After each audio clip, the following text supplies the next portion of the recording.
senhoras e senhores, boa noite. Estamos desde Florianópolis, por conta do Núcleo Estudos e Atividades de Existencialismo, para encontros antropológicos. Nessas edições, estamos trabalhando com o professor Pelayo, da Universidade Nacional da Bolívia, a introdução ao L'Être Linéen de Jean-Paul Sartre, para uma análise e aprofundamento do que seja o existencialismo. Professor, boa noite. Boa noite, professor. Então, fazendo leitura sistemática do item 1 da introdução, a ideia do fenômeno, nós vimos que no primeiro parágrafo Sartre demarca o espaço e o objeto de sua preocupação, qual seja o pensamento clássico e contemporâneo, marcado pelo arco que se estabeleceria desde Descartes até Edmund Husserl, inclusive ambos. Depois, no segundo parágrafo, primeira metade do segundo parágrafo, ele exemplifica como a ciência experimental superou a dualidade, as dualidades com que se batia a física aristotélica, né, apelando para exemplos da própria ciência experimental, quais sejam a eletricidade, a eletrólise e coisas assim. Na segunda parte do segundo parágrafo, ele passa a salientar que se renunciamos aí à ilusão dos transmundos, como dizia Nietzsche, então não tem mais lugar para a metafísica kantiana do fenômeno do númeno, que é o mesmo dualismo metafísico. Que para renunciarmos a isso, a essa filosofia dos transmundos, então só temos um caminho, o caminho do fenômeno. E fenômeno tal como se preocuparam Edmund Husserl e Martin Heidegger de estudar, o fenômeno como indicativo de si mesmo. No terceiro parágrafo nós vimos que Sartre, usando como gancho a noção de ato e potência, estende para a realidade humana, por exemplo, para o conhecimento de uma personalidade ou o estabelecimento de uma biografia, a necessidade de isto ser feito em termos de ciência experimental, né? Mostrando que não se pode compreender Proust, por exemplo, o autor de Em Busca do Tempo Perdido e tantas outras coisas, se concebermos que Husserl é, ao fim das contas, uma potência de onde suas obras seriam apenas as manifestações.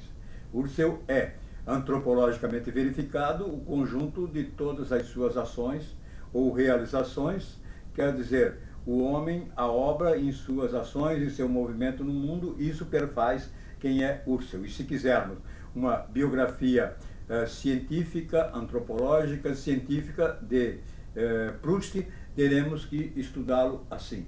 Assim Proust, assim Husserl, assim todos, de quem quisermos uma biografia científica. Então, o Sartre assim está estendendo a necessidade de valer-se da teoria do fenômeno, que é, e da noção de fenômeno e do estudo de fenômeno, como faz a ciência experimental desde o século XVI e XVII, a necessidade de estender essa ciência também para os fenômenos humanos.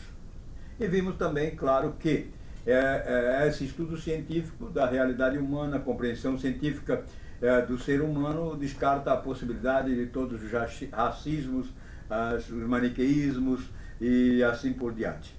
De sorte que chegamos ao final do terceiro parágrafo com esta declaração. Assim, o ser fenomênico se manifesta sua essência tanto quanto sua existência, e não é senão que a série bem conexa de suas manifestações. Bom, compreendendo, como já vimos ontem, antes, né? Manifestações como ocorrências, né?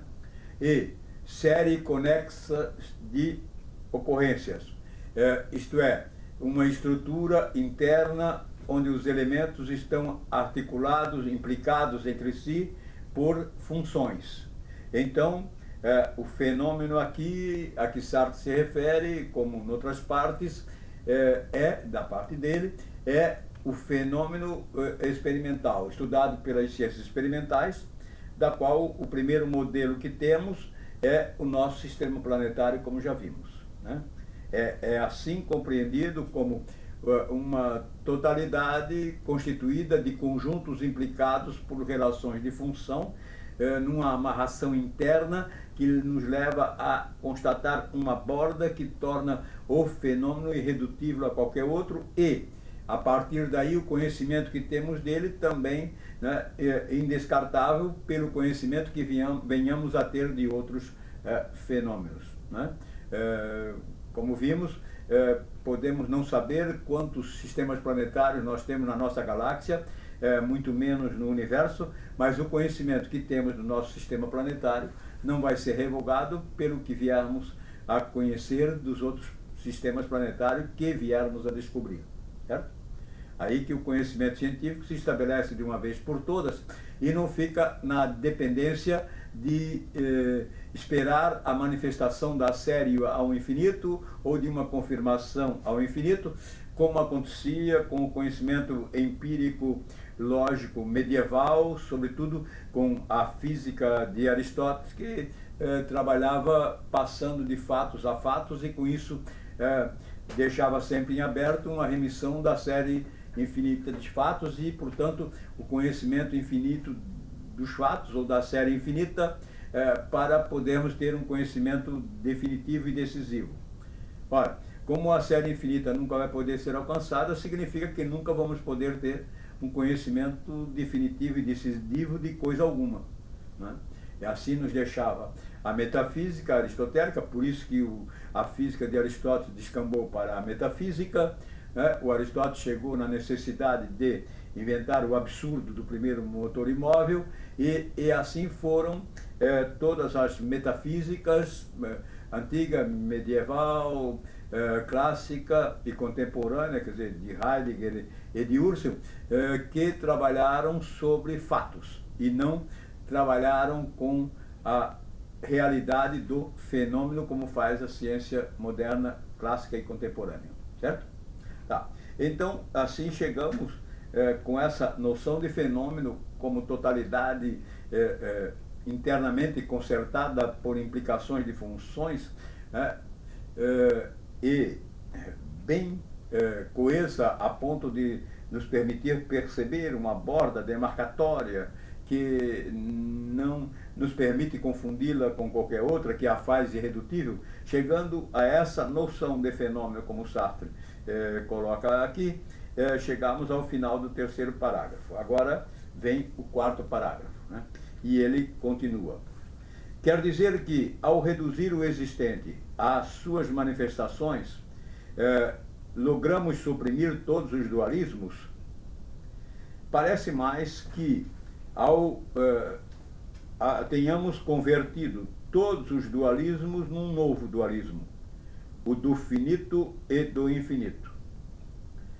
O existente, com efeito, não pode reduzir-se a uma série finita de manifestações, posto que cada uma delas é uma relação a um sujeito em perpétua mudança. Ainda que um sujeito se revelasse através de uma só perspectiva, Abschatung, e o só fato de ser sujeito implicaria a possibilidade de multiplicar os pontos de vista sobre essa perspectiva. Isso basta para multiplicar ao infinito, né, a perspectiva considerada.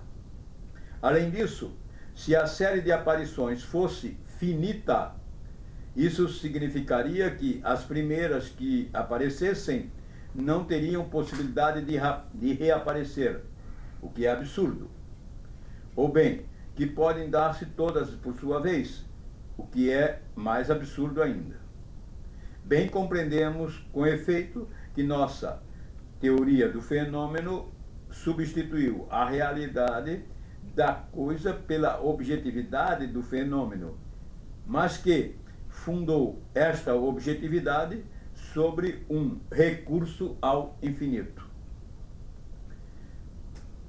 Então, aqui ele está colocando já em questão a fenomenologia de Husserl e de Heidegger. Exatamente a questão da finitude em Heidegger.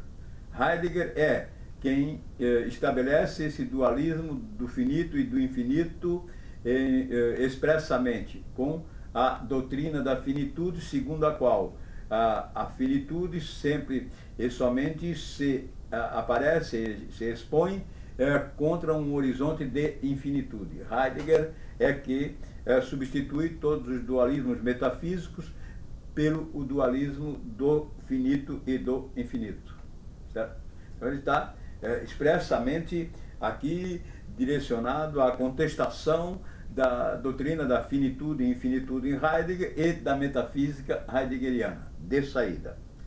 Mas, na sequência, ele, ao colocar o problema da série infinita, ele não faz mais do que colocar, né, mais uma vez, aquilo que já vimos, que é a implicação que vem para um conhecimento que se estabelece sobre fatos e série de fatos, como fez a física aristotélica estabelecida sobre o silogismo, onde se pega um conjunto de fatos e se faz a indução para um fato universal. Depois desse fato universal, se desce para os fatos singulares. Do singular ao universal, do universal ao singular, esse é o caminho da lógica e da física aristotélica, de fatos para fatos, só que o conjunto de fatos, o conhecimento de um conjunto de fatos assim, deixa sempre tudo em suspenso ao infinito, porque não temos a série infinita dos fatos e nunca a teremos, é o que o Sartre destaca aqui. O que ele está marcando é que o conjunto da série, né, nunca vai aparecer todo, ou seja, as aparências não se vão todas dar-se ao mesmo tempo, né? E as primeiras, então, não têm a possibilidade de reaparecer. O que quer dizer?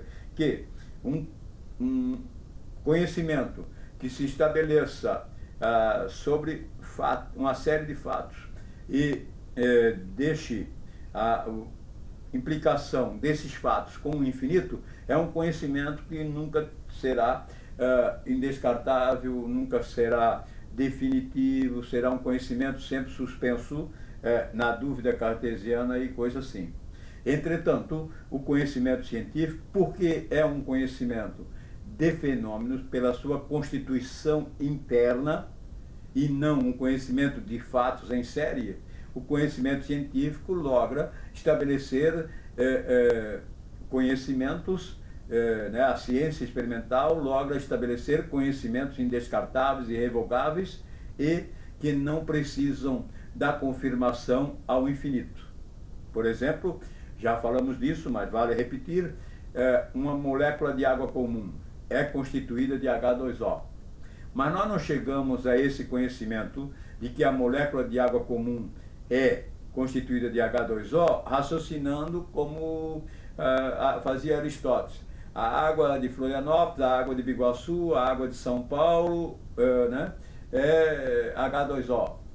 Ora, a H2O é uma molécula. Logo, toda a água é uma molécula de H2O, vamos dizer assim, né? Tá. Seria uma forma aí bastante aqui, improvisada de colocar um silogismo, mas só para relembrar a velha estrutura do silogismo e o raciocínio aristotélico pulando de fato em fato. Não é analisando uma série de águas que nós chegamos à constatação de que a molécula de água comum é constituída de H2O. Basta uma só molécula, ela já nos dá a constituição interna da água. Nós só temos água comum quando tivermos uma molécula com 2 hidrogênios, né? Aliás, 2 oxigênios, né? Ou melhor, é isso aí, 2 hidrogênios, eu estava enganando, 2 hidrogênios e um oxigênio. Quer dizer, toda molécula de água comum é H2O. Essa constatação não é uma indução silogística nem uma dedução. Essa constatação é uma constatação experimental, por análise de laboratório, se constata que a molécula de água comum é composta por H2O. Então aí, não sabemos quantas moléculas de água comum existem. bilhões, trilhões, quintilhões, quantas existirem, não interessa. Não tem como haver uma molécula de água comum que desminta nossa constatação a respeito da composição química da molécula de água comum devidamente estudada. Porque essa molécula não foi estudada como fato numa série infinita, foi estudada pela sua composição, pela sua constituição interna, 2 hidrogênios e 1 oxigênio. Então, a partir daí, se tivermos uma outra molécula que não seja 2 hidrogênios e 1 oxigênio, não é água comum. E sempre que tivermos 2 hidrogênios e 1 oxigênio, teremos água comum, independente da série infinita. Quer dizer, pode haver pode ser quanto queira infinita a série de moléculas de água, todas elas desta série serão sempre compostas de H2O. Se não forem, não são da categoria moléculas de água comum e então terão que ter outra definição e outro esclarecimento. Será que deu para compreender? Sim. A diferença, certo? Por que o conhecimento científico nos proporciona, a ciência experimental nos proporciona um conhecimento definitivo das coisas e a ciência não volta atrás naquilo que foi definitivamente conhecido, estabelecido e confirmado, certo? Não volta atrás, não tem como voltar. Não é um conhecimento sujeito a verificações ao infinito. Isso que faz a diferença do conhecimento científico, né, desenvolvido a partir da Idade Clássica, e o conhecimento empírico, metafísico da Idade Média, como já vimos tantas vezes. Tá? Então, o Sartre aqui está, ao falar de que a série infinita não pode aparecer toda ao mesmo tempo, ou as primeiras não podem retornar, e diz, bem compreendemos com efeito que a teoria do fenômeno, quer dizer, a doutrina heideggeriana do fenômeno, substituiu a realidade da coisa pela objetividade do fenômeno, e que fundou a objetividade do fenômeno sobre um recurso ao infinito. Portanto, substituiu todos os dualismos por um dualismo único, o do finito e do infinito, o que quer dizer, não achou o caminho da ciência. Isso que tem nessa primeira porção, vamos dizer assim, desse 4º parágrafo. Não sei se o professor está satisfeito. Sim. Tá. Continuando, aí ele vai agora colocar a própria realidade em confronto com essa doutrina do fenômeno de Heidegger e de Husserl. A realidade desta taça consiste em que está aí e que ela não é eu, ou que eu não sou esta taça. A realidade desse relógio consiste em que ele está aí e eu não sou esse relógio. E esse relógio não é o que sou. Tá? Eu sou eu, o relógio é o relógio. Quer dizer, há uma transcendência do fenômeno cientificamente estudado em relação ao sujeito. O fenômeno é o que é, independente do sujeito que o percebe. Por isso que quer dizer, a realidade dessa taça é que ela está aí e que eu não sou a taça. A taça é a taça e eu sou eu. Tá? Isso lembra um texto de Sartre, de 1933, quando ele já coloca a noção de intencionalidade exatamente nessa base, referindo à filosofia de Brunswick, chamando de filosofia digestiva, etc. Um texto que oportunamente nós vamos ler e estudar. Mas é o que ele está marcando aqui, a transcendência do fenômeno relativamente ao sujeito. A realidade desta taça consiste em que ela está aí, ou desse relógio, que ele está aí, tá? E não é eu, certo? A taça é a taça, eu sou eu. É a transcendência do fenômeno relativamente ao sujeito. O sistema planetário está aí. E o sistema planetário, eu não sou o sistema planetário, e o sistema planetário não sou eu. Certo? Tá? Não nos diluímos um no outro. É isso que ele está chamando aqui, para isso que ele está chamando a atenção, usando o exemplo de taça. Então, a realidade desta taça consiste em que ela está aí e em que ela não é eu. Traduziremos isto dizendo que a série de suas aparições ou ocorrências constitutivas está vinculada por uma razão que não depende de meu gosto, ou de minha vontade. Tá? Veja o que ele está dizendo. Traduziremos isto dizendo que a série de ocorrências constitutivas da taça, certo? Está vinculada, implicada, essas ocorrências estão implicadas, tá? Por razões que não dependem de meu gosto ou de minha vontade, certo? O que é que quer dizer isso?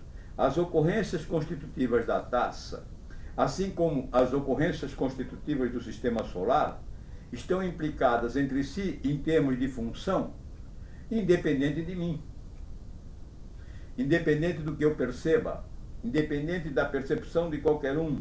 As ocorrências constitutivas do sistema planetário, que é o primeiro exemplo de fenômeno que tivemos, estão implicadas entre si por relação, por funções, né?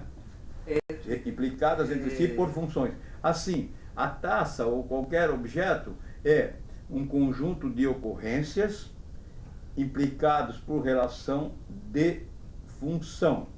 Portanto, um conjunto de ocorrências implicados eles próprios entre si, formando a estrutura interna de qualquer fenômeno, como o relógio, a taça, o nosso sistema solar.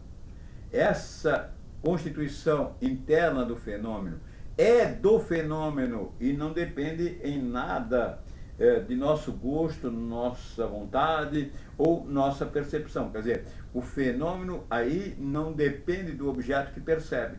Ele é o que ele é, indicativo de si mesmo, a partir de si próprio e não a partir de um determinado ponto de vista.